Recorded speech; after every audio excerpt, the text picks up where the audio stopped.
Rencontre de haut niveau au Caire, en Égypte, entre les dirigeants iraniens, égyptiens et de l'Agence internationale de l'énergie atomique. Lundi, les discussions ont porté sur le programme nucléaire de Téhéran, accusé par l'AIEA d'augmenter encore son stock d'uranium enrichi, proche du niveau d'armes.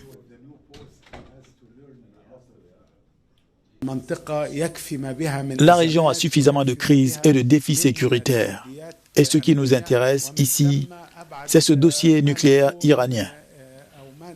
C'est pourquoi nous rejetons totalement toute escalade et toute incitation à l'option militaire.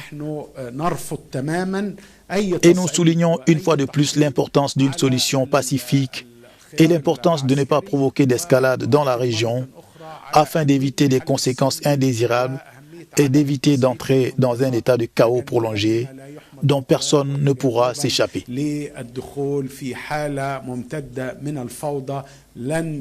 dernier rapport de l'AIEA indique que l'Iran a enrichi à 60% son uranium, le seuil d'armes étant de 90%.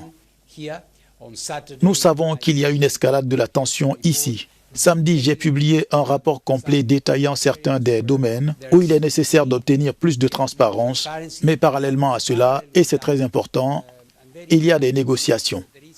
Vous l'avez mentionné, entre les États-Unis et l'Iran, qui méritent tout notre soutien, c'est très important. L'Iran estime que le rapport de l'AIEA est motivé par les ambitions de Raphaël Grossi pour le poste de secrétaire général de l'ONU.